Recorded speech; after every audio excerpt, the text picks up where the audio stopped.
Like my nose is running? My lipstick worn off? Okay. The last question I wanted to ask you before we proceed to some photos is, how would you like to be remembered? As the mother of Bill Allen, the widow of the father of Bill Allen, the genius Steve Allen, the brilliant Bill Allen, and his three winners. I have three of the most gorgeous, brilliant grandchildren. And I mean brilliant. Yeah, all of them. The little girl just turned 11, and I think when she was 9 years old, Johns Hopkins came out here and tested her, and she was in the 1% for the whole country of mathematical scientific brains. And the one that's going to Yale, oh, clone of Steve, clone. And the blonde that you met today, ah, I call him, well, no, I'm not going to say that anymore because he left his wife. I was about to say Brad Pitt, but forget it. But my grandson, he's the most beautiful soul. Oh, the cards he sends me. I said I can tell each child. The little girl paints a picture. The middle boy, it's all comedy. And the oldest one is all emotion. It just, wow, what it does to your heart, you know? Well, thank you. Thank you so much for your time this afternoon. Thank you.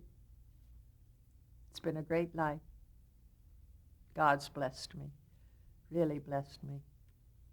And thank you for being so charming. Oh, Lloyd Nolan was a wonderful, wonderful actor. That's a scene from the movie Lady in the Lake. I was a murderess. Does that look like the face of a murderess? I think I had just killed 3 men or something. Oh, Lady in the Lake again. But, Okay, we're on. oh, that's Doris Day, my darling friend. They shot a movie of her guesting on I've Got a Secret. Okay, go on. Oh, my darling friends, that's I've Got a Secret. And the blonde, the beautiful blonde, is Faye Emerson. And, of course, Bill Cullen and Henry Morgan. Oh, my. Look at the earrings on Faye. She was famous for them. Faye. Oh, look how young we all look. Oh, it's unbelievable. And Gary Moore has to be one of the dearest men that ever lived. Wonderful. But Bill was my best friend. And Faye, dear Faye. Beautiful Faye.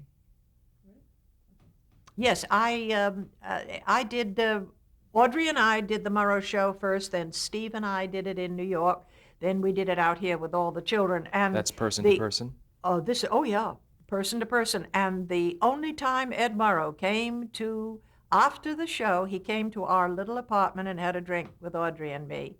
And we were so overcome with flattery, you know.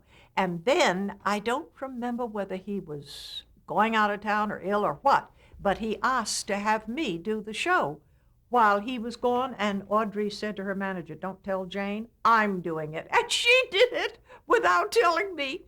She did the same thing with the Jack Barr show, and Jack was furious. Yes, he thought I was snubbing him. And right on the air, he said, "Oh, Jayne couldn't be bothered coming today?" And not a sound or silence, poker face. Miss Poker Face, because she didn't have an answer for it.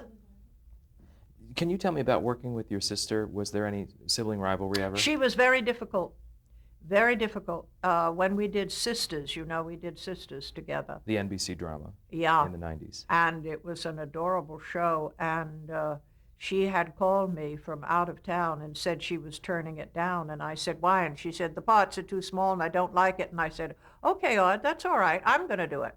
"You are?" And I said, "Yes." And she said, "Well," and I said, "Audrey, do what you want." And of course she agreed to do it. And we turned up, and she was so difficult. In fact, I saw the authors recently at Jerry Lawrence's memorial, and they remembered it. Was that the first time you'd worked together? Or No, we worked together for years, and she was very difficult every single time. She was very difficult on the Gleason show with the girl. She was very difficult on everything she did. That's why I say to actresses, make friends of everybody on the show. Otherwise, it causes trouble and unnecessary, and it affects you eventually. It's joyful. Art is joyful. Acting is joyful. Be friendly. And you help each other. I remember Audrey came to see me in Lost in Yonkers, and she came backstage and said about the girl who was so brilliant, Jayne, she's doing something to kill your laugh in the, and I said, what scene, Audrey, is she doing that? And she told me, and I said, but what's she doing? And she told me, and I said, Audrey, I gave her that piece of business. And she does it beautifully. I think it's the sibling rivalry of the younger sister with the older sister. And it, oh, you know, I've never been the same since he died. We were so close, so perfect for each other. Oh, gosh. He was very loved. He was loved by people who resented his liberalism. He was loved all over the world. In Australia, they tried year after year after year to get him to do a show in some famous club in Australia. Peggy Lee, who was also very popular there, told us that when they knew she had been the girl singer on his first show, they never stopped talking about him. Because it's not just talent, let me tell you something. It is, do they like you? That's why we love George Burns and we love these different ones.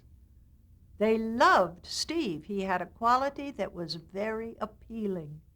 And what about his physical qualities you were just telling us about? Oh, handsome. Oh, I mean, look at that. Look at that picture. That's Cary Grant. Only Steve, Cary Grant was a great dresser. And poor Steve, he used to say such sad things to me, like, I learned how to be a gentleman from going to Cary Grant movies. I said, are you kidding?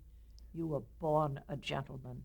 You didn't have anybody teach you how to be a gentleman. You're born with the sensitivities and the things, But it was the poverty-stricken, what I think. And his family, as I say, were alcoholics, and even though his mother and I got along beautifully, I bawled her out the night before we played Vegas because she and her sisters were so cruel. They would get drunk and say such cruel things to him. She wouldn't dare do it to me because she knew I would give her, and not only that, she liked me. I was no competition for her. She hated his first wife, so she naturally loved me. That's known as the baby nurse sketch. All the writers, we all had, because we were about the same age, we all had children at the same time practically. And we had, like most baby nurses, the mother doesn't know how to do anything except give birth. The nurse knows more than you do.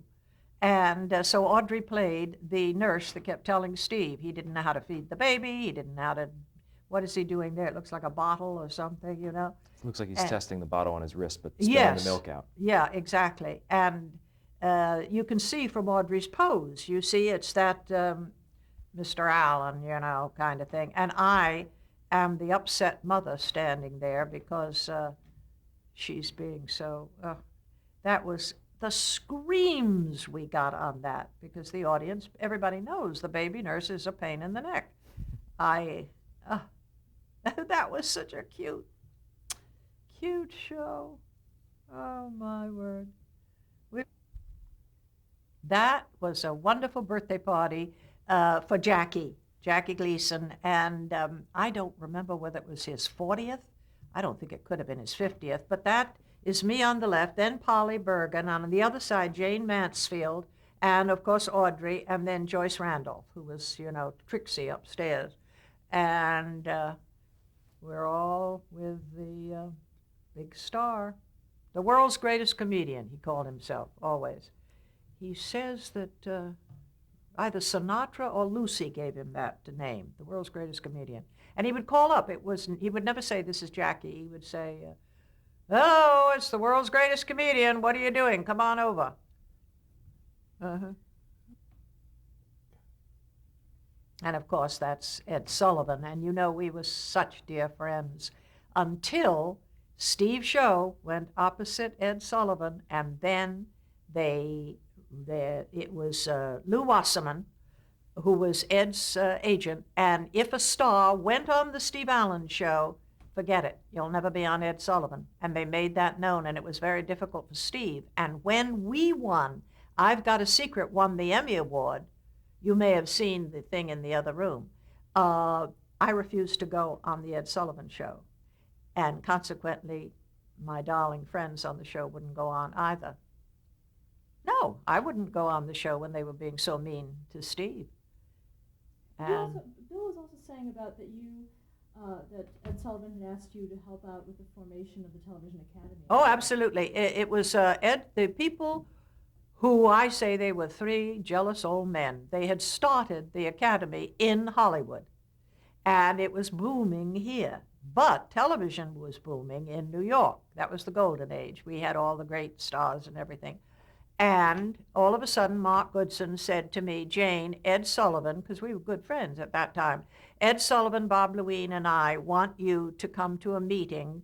There's this organization started in Hollywood of a bunch of sour grapes because of all of us, and we want no part of them."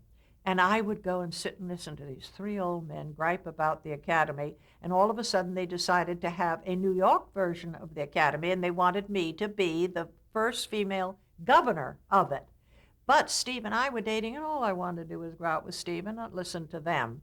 So I got them to have Betty Furness, who was my friend.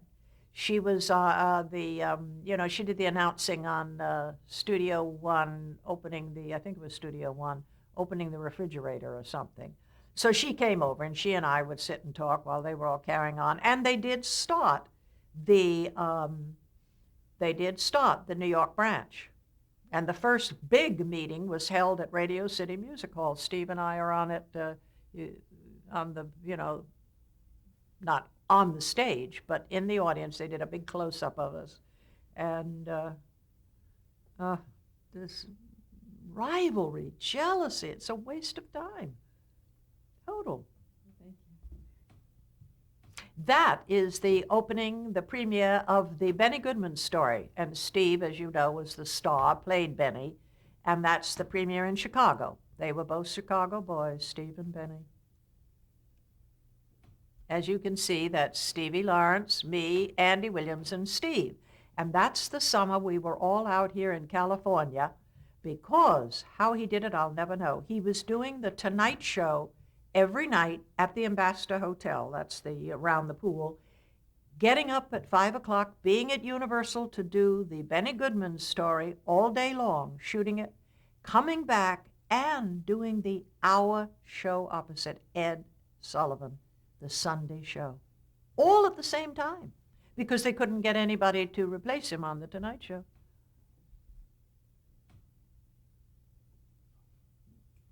That's Elvis. And that's when Ed Sullivan had made a statement that was publicized all over, saying, "I wouldn't have that vulgar man on my show," shaking his hips. So Steve said, "Grab him, book him immediately." And he was such a big hit. And remember, in live TV, Ed Sullivan was watching while Elvis was on Steve's show, and he called and spoke to his manager, the Colonel, and said, "Okay, so I'll take him." And the Colonel told Elvis, and Elvis said, "I don't want him. Go ask Steve. If Steve will keep me, I'll work here for $7,500. And Steve's people thought, "Gosh, we got Steve and Edie. We can't, why would we add him to the thing? We love him, and he's wonderful." And Ed Sullivan had to pay $50,000 for 3 shots. But it was a great mistake on Steve's show's part. Although they used to beat Ed Sullivan, but not every week. That's Margaret Sanger, the great, brilliant Margaret Sanger. And You as Margaret Sanger. Huh? That's you as Margaret Sanger. Oh, yes. Well, of course. That. But you know something? She talked. I saw her on a newsreel because she was contemporary. And she sounded just like my mother's family, that were many of them from Boston. She even looked a little bit like, not really like Mother, but it was that, that Caucasian face. And she was Irish. Brilliant woman, brilliant woman. Great, great outfit. Of course, it's Cleopatra, but look at that dress and that wig. Oh, I love just dressing that part, so theatrical. And I think that necklace, yeah, that was my own. I think my sister gave it to me. But it looks like something that Cleopatra would wear, doesn't it? With all that money in Egypt. I'm fascinated because I'm obviously Marie Antoinette, and standing up above Steve is Karl Marx. But we had such a small budget at PBS, we had to borrow things. And that dress that I'm wearing, Janet Leigh had worn, in a movie. And I used to borrow wigs because Sidney Gieleroff at MGM, and that wig was something that Norma Shearer had worn. But without the American flags in it, which Oh, yeah, are here that for was Marie my Antoinette. idea. I was amazed when I found out it was the same period as our revolution. Amazing, isn't it? But it was a historically accurate idea that you had researched and found out that they put yes, things in their wigs. yes, absolutely. I can't remember the name of the Viennese author who wrote the biography of her, but he mentioned, and it was Catherine the Great who wrote to her and wrote to her husband and said, listen to me, you've got to put down the revolution, but feed the people. Catherine the Great was brilliant. You see, she had been a poor woman, Catherine the Great. And she said to them, they're going to kill you if you don't, have a little heart. That is a group of us who had appeared on that wonderful show, St. Elsewhere, that I mentioned. And that is Jennifer Savage, who played Lucy Pompandreo, and then, if you can believe, behind her is me, and then Steve, and Tom Poston and Louis, who played parents. Louis Some Nye. of the crazy interns. Louis Nye and Tom Poston. Don't remember. Yes, that's from the Steve Allen show opposite Ed Sullivan. And we're in front of the curtain and may have just done a musical number. I can't remember. It just sort of has that feeling. This is from a show that Steve did, a delightful show called Steve Allen's Music Room. It was on the Disney Channel, and it was just music. Singers, everything, sitting around talking about music or singing music or whatever. That's it. Yeah.